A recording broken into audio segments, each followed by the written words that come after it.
இப்போ நம்ம பார்க்க போகிறது தான் ஐயாவோட குறிப்பில் வந்து அடுத்தது நாகக்கட்டு. இதெல்லாமே ஆய்வுக்கு தான். நம்ம போன தடவை வெளியிட்ட நவாச்சார கட்டுகளே வந்து நாகம் வந்து 800 டிகிரி வரையும் நிற்கும். அது நார்மலாகவே நம்ம சிறுக்கன் நாகத்தை தகுடு தட்டி காட்டியிருக்கோம். அந்த நாகம் எடுத்துங்க. இது வந்து உயர்ந்த குவாலிட்டியாகவும் இருக்குது. அது நாகத்தை வந்து நீங்கள் வாங்கி கட் பண்ணி பாருங்கள். சிறு கண்ணாகவும் பெருக்கண் வந்து நாகம் வந்து தகுடு தட்டினா ஓடாது. சின்ன கண் வந்து நம்ம சுற்றில அடிச்சிங்கன்னா கம்பி போல் ஓடும். 2 வகையாக இருக்குது.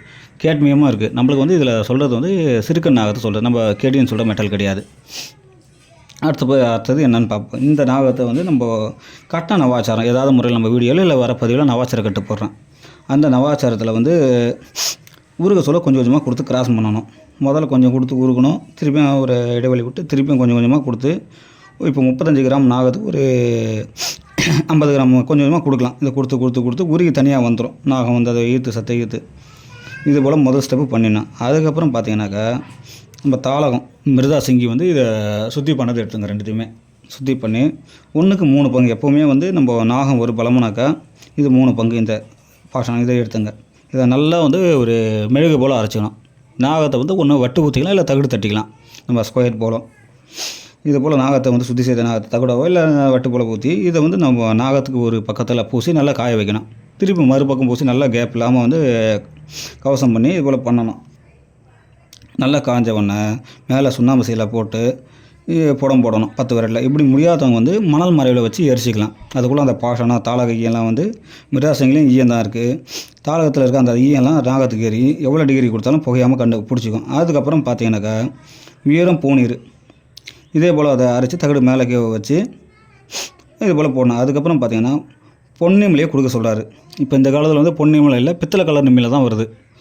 பொன்னிமலை கிடைச்சவங்க வந்து கொஞ்சமாக எடுத்து ஆய்வு பண்ணி பார்க்கலாம். இது வந்து அனுபவத்தில் வருதான்னுட்டு. அப்போ பொன்னிமலையை வந்து நம்ம உருக சொல்ல கொஞ்சம் கொஞ்சமாக கிராசம் கொடுக்க சொல்ல முழு கட்டாகன்றார். இப்போ நீங்கள் நாகம் முழு கட்டுன்றப்போ நம்ம டிகிரியில் வச்சு பார்க்கணும். கைகளில் அடிக்கக்கூடாது. மூசலை வச்சு எவ்வளோ டிகிரி ஊதினாலும் வந்து நாகம் வந்து புகஞ்சு ஓடக்கூடாது. ஏன்னா சில பேர் வந்து நம்ம கண்ணு ஒரு 800-900 டிகிரியில் வந்துட்டோம்னா நாகம் கட்டி என்கிட்ட நிறைய பேருக்கு இது போல் சந்தேகங்களை கேட்டிருக்காங்க. அப்போது நாகம் கட்டானாக்கா நம்மளுக்கு எவ்வளோ டிகிரி கொடுத்தாலும் ஆவியாகி போகக்கூடாது. முதல்ல அதுதான் விஷயம் பார்த்துங்க. அதுக்கப்புறம் நீங்கள் ஆய்வுக்கு ஏற்ற மாதிரி பண்ணிக்கலாம். இதில் என்ன சொல்ல வரேன்னு பார்ப்போம். சுத்தி செய்த செம்பு 4 கொண்டு நாகம் கொடுக்க நல்ல மட்டமாகும். அப்போது நீங்கள் இது ஆய்வில் பாருங்கள். இந்த நாகத்தை வந்து ரசோத முறையோட மருந்துக்கு கொண்டு போகலாம். நீங்கள் நாக சிந்தூரம் நாக பஸ்மெல்லாம் கட்டி கொண்டு போக சொல்ல வந்து இப்போ சாதாரண நாகத்தை காட்டிலும் வந்து பல மடங்கு வேலை செய்யும். இது வந்து ஒரு தடவை அப்போ நாகம் போகுதுன்னா திருப்பியும் கொடுக்கணும். நம்ம ஏற்கனவே வந்து நம்ம நவாச்சார ஜெயநீர்னு போட்டிருக்கோம். செங்கல் அன்னபேதி இதெல்லாமே சேர்த்து செங்கலில் வச்சு சொட்டாக சுரு கொடுக்குற முறை நம்ம ராமகிரி சேர்த்து ரசாயன நூலில் போட்டிருக்கோம் பாருங்கள்.